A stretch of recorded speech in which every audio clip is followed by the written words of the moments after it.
Alrighty, so thank you for joining the session. My name is Mark Baker. This is Ryan Beisner. Hello.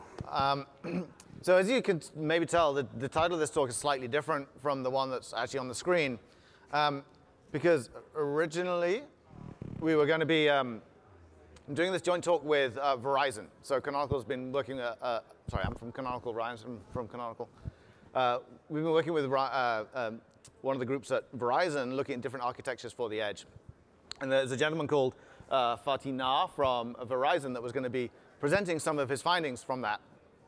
Unfortunately, he couldn't make it, right? So he was, due to sickness, he had to duck out, so, which is in the last 48 hours, which is a little unfortunate. And we are not able to present his data without him being here, right? Such is life. But we can present something, one of the things that we have been working on specifically with them, because this is the design that we have come up with as Canonical, which Verizon are contemplating. So hopefully this will still be useful and interesting for you. So Verizon, or in fact anybody that's looking at edge solutions today, and if they've got OpenStack in mind, are looking at a couple of different scenarios, right? The first is OpenStack at the edge, so deploying OpenStack as a solution at the edge. Control plane, data plane, all of the pieces there at the edge. And the upside of that being a common API, so if you're deploying multiple OpenStack clouds and you have OpenStack in the core, you've got the same API, your vendors, your VNFs, all those kind of things kind of know what they're talking to. The downside being you're looking at a minimum of 9 nodes really to provide highly available services. And in some instances, your edge may not have enough room for 9 nodes. That's a lot of overhead. That's quite a lot of overhead, yes, exactly. So of those 9 nodes, you're only going to get like 3 compute or so. Exactly. Yeah, so it's quite a lot of overhead. So, but again, there's benefit to that, and we move forward. Thank you. The other is, and again, we've been in some discussions with carriers and others about this, is around basically remote compute. So a centralized control plane and then stretching the compute out to the edge. The benefit there being, again, we've still got the common API. It's arguably more manageable, right? So we've got centralized control planes, single pane of glass to be able to then manage all of the compute out at the edge. But we and the clients that we're working with understand that scale is an issue, right? If we're talking about tens of thousands of edges, edge clouds, Nova scaling to tens of thousands of nodes in a single region is a challenge, right? So and certainly if the connection between the control plane and your workloads running at the edge is lost, what happens with Rabbit, right, and things like that? Things can start to get a little complex. So we know, talking with the Nova teams, and we know, talking with others, that here that there is R&D work to be done, right? It might be worth having a look at some of the use cases that edge might present. You may have telecom, last mile type stuff. Yep. Might have CPE equipment that may be very small, really. Mm-hmm. There may be COs that are regionally distributed, or this could be a ship at sea doing seismic research. This cloud may not be connected very well. Back to the home office is the point, right? Oh, wrong one. So, so let's say we dig into actually one of the main issues. If it's either way that you do this, right? If you're doing OpenStack, full OpenStack at the edge, or if you've got just the compute at the edge. In Europe, we have these GDPR regulations, right? Everybody's getting spammed about GDPR regulations, the General Data Protection Regulations. And so there is a legal requirement to encrypt data. There's arguably moral requirements and business requirements to encrypt all of that data at rest, at the edge, but still have it fully automated and usable. And this is one of the challenges that Verizon certainly set for us is, okay, how would you solve this problem, right? How can we encrypt data in rest, but have zero-touch provisioning, not have to have people type passwords in when they're swapping things out, right? So this is going to be the rest of the presentation, and I'll hand over to Ryan to talk about how we've designed that and hopefully implementing it successfully. So if you think about those edge cases where you've got CPE equipment, you may have small regional COs, data centers, you may have just the box on the back of a building, whatever it is, you've got something that contains data. What are the risks with that, especially when it's that small or that easily accessible or that remote? The things that we wanted to cover are the risks of having a hard drive removed from a chassis and walking off, or having an entire server leave a rack and disappear, or even lose that entire data center, or that entire CPE box, right? Or that entire CO is somehow cargoed out, right?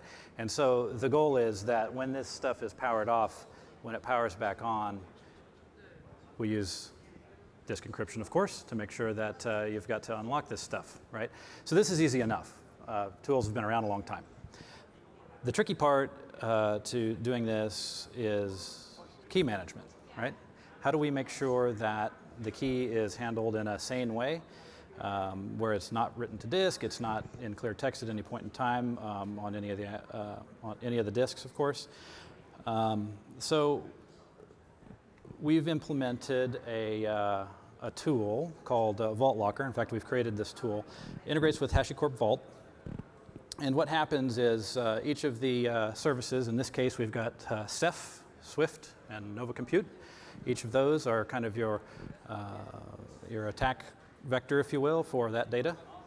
And so all of those block devices come up, they generate a key and store that in Vault. This is, again, only ever in memory, and then it's discarded, right? If I rewind a second, though, the HashiCorp Vault system has its own unseal process, right? Which is more manual, as you would imagine. Basically, if you were to reboot that core set or that core cluster of key storage, someone's got to unseal that, right? So there are throwaway keys. At some point in the process, you've got to have that. But once that thing is unlocked, there's a per OSD or a per block device or a per application or a per IP segregation of those keys. In other words, one block device can't get another block device's key, for example. So if you were to reboot the Nova Compute node or a Ceph cluster or part of a Ceph cluster,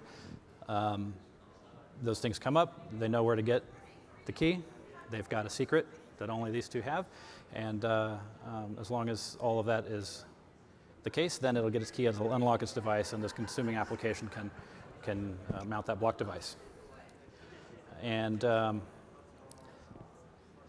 don't have a lot of other content to talk about. I don't know how we're doing on timing, but we would invite some questions if there are any. Yeah.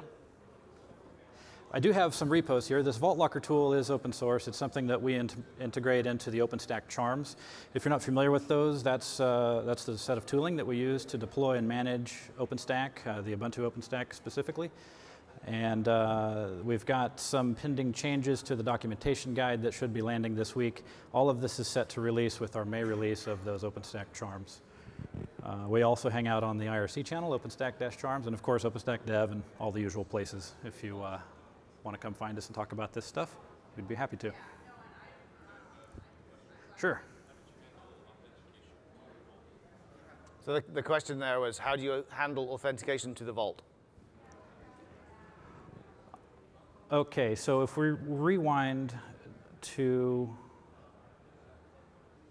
the Vault side of things, so this is all charmed, right? There's an initial secret that's generated. It's a throwaway secret, right? So when we say take these 17 or 3 or however many Ceph units there are, they each have their own conversation with the Vault unit, right? So there's an initial round of keys that happen that all get thrown away. So there is a moment there when you've got a little bit of risk. It's a good question.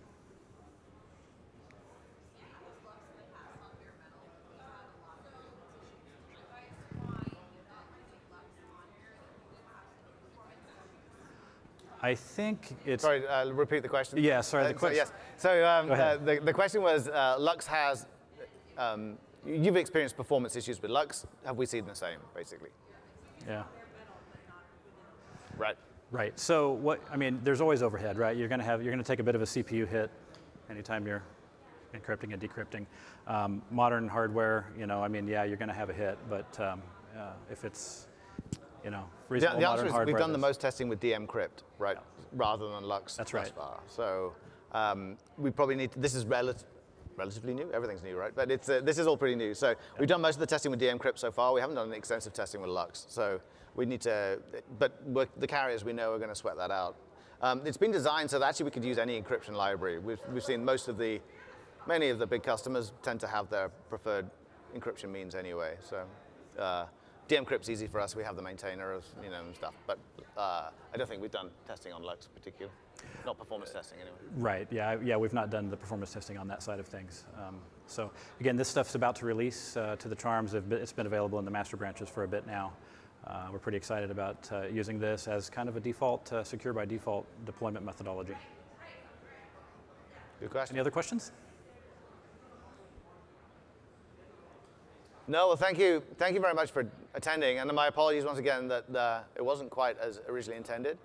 I hope Fatih's feeling better and back on his feet soon, so we shall look forward to delivering this talk properly in Berlin if we have the opportunity. So, thank you. Thanks, everybody.